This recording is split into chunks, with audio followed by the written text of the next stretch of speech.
Bonjour et bienvenue chers Alphaomers dans cette vidéo où l'on va pouvoir effectuer quelques petits rappels par rapport au réseau sans fil. Sans plus tarder, le plan de la présentation est le suivant. Donc tout d'abord, nous allons commencer par un petit rappel par rapport aux trames de VLAN, aux canaux, à la puissance de transmission, aux états d'association. Nous discuterons aussi de Wireshark et de l'intérêt de ce dernier. Et enfin, nous finirons par un lab où on verra comment exploiter Wireshark dans un contexte de réseau sans fil. Mais tout d'abord, rappelons les trames de réseau sans fil. Voici un exemple de trame générique. Donc, toutes les trames sont de couche 2 et sont composées d'entêtes, donc de données utiles et d'une section FCS, comme illustré en fait au niveau de la figure suivante. Le format des trames 802.11 est similaire au format des trames Ethernet, excepté qu'il contient davantage de champs.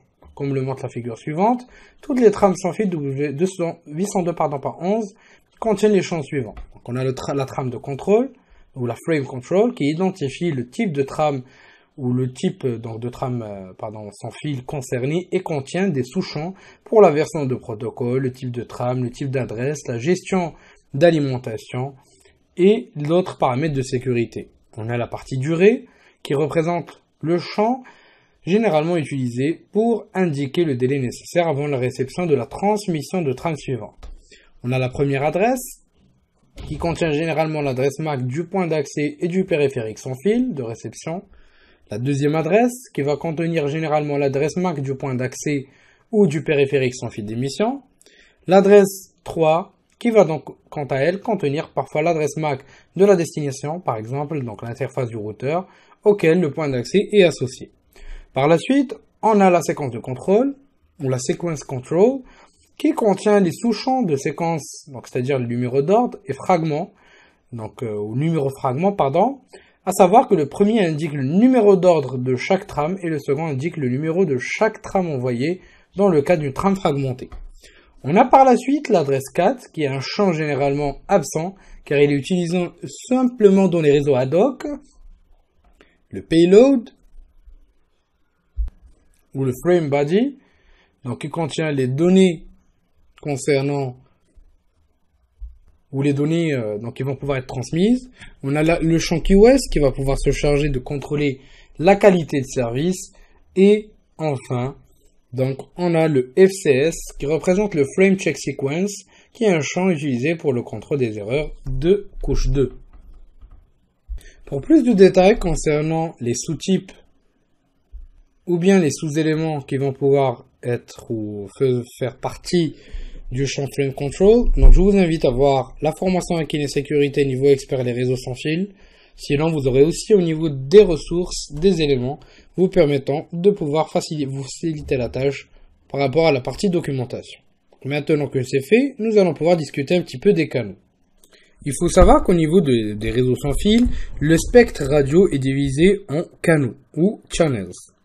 Au niveau des spectres, au niveau des fréquences 2,4 GHz, il existe en fait 14 canaux. Donc ces canaux ou ces channels vont pouvoir être relatifs à la région dans laquelle vous vivez. Par exemple, au niveau de l'Amérique du Nord, vous aurez le droit d'utiliser que les canaux entre 1 et 11. Par contre, en Europe, et dans la plupart des pays, vous pourrez utiliser les canaux de 1 à 13.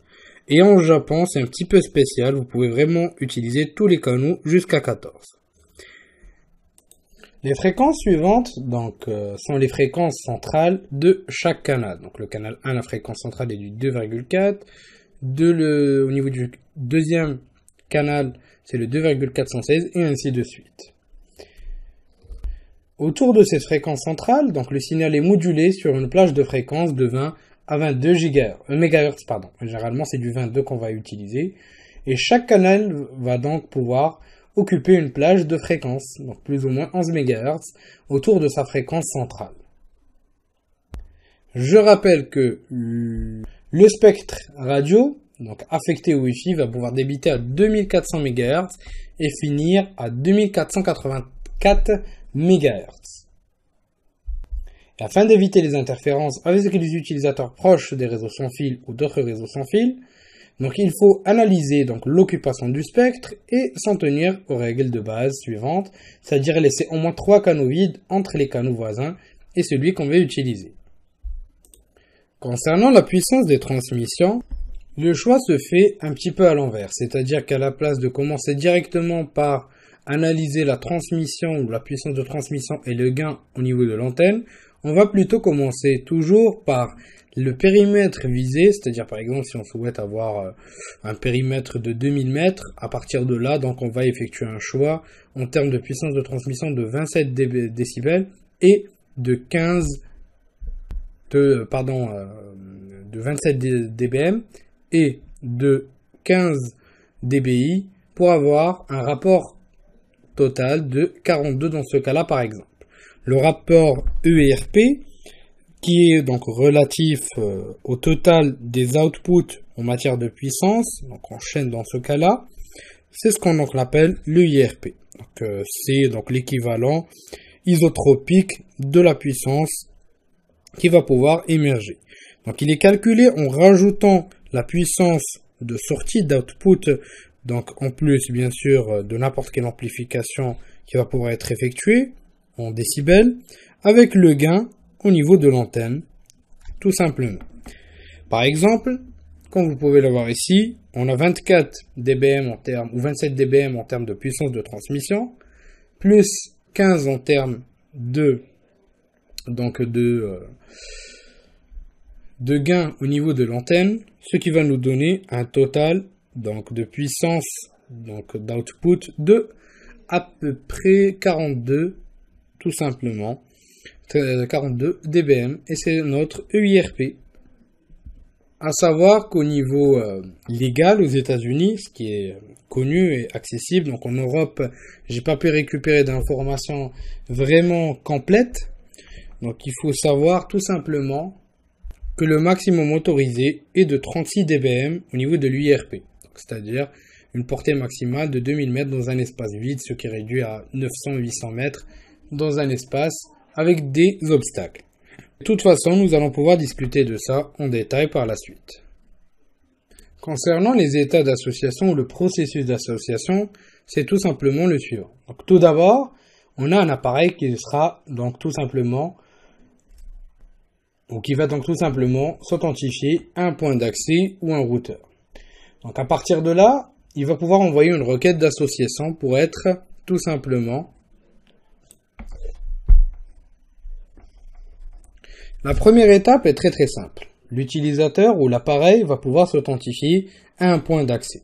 C'est-à-dire que le premier état est un état où l'utilisateur ou la machine va pouvoir être non authentifié et non associé. Donc le premier ou la première chose à faire est de surtout pouvoir s'authentifier auprès tout simplement du routeur ou du point d'accès. Par la suite, il va pouvoir être authentifié et non associé. Donc la deuxième étape va consister tout simplement à envoyer une requête d'association. Le point d'accès ou le routeur dans ce cas-là va pouvoir traiter la demande de l'association et donc le fournisseur de point d'accès ou de routeur peut avoir donc différentes implémentations au moment de décider si une demande du client est autorisée ou pas. Donc lorsqu'un routeur ou un point d'accès accorde association, il répond à un code à état 0. Donc une réussite et l'idée d'association. L'aide donc est utilisée pour identifier la station de livraison des trames dans la mémoire tampon lorsque la conservation de l'énergie est activée. Ensuite, les demandes d'association en panne vont pouvoir inclure un code d'état et de fin de procédure. À partir de là, ça dépendra du fournisseur de service. Le troisième point, et à partir du deuxième état où l'utilisateur est authentifié et associé, va pouvoir donc tout simplement représenter donc l'association réussie avec le point d'accès, et à ce moment, l'utilisateur sera authentifié et associé. C'est-à-dire que dans ce cas-là, on est parti d'un état de non-authentification et non-association, d'un deuxième état d'authentification et non-association grâce à une authentification, et ensuite d'un succès par rapport à l'association ou à la réassociation si jamais l'utilisateur a déjà pu effectuer la chose préalablement. Si on veut revenir au premier état, c'est-à-dire non authentifié et non associé, c'est la désautorisation tuer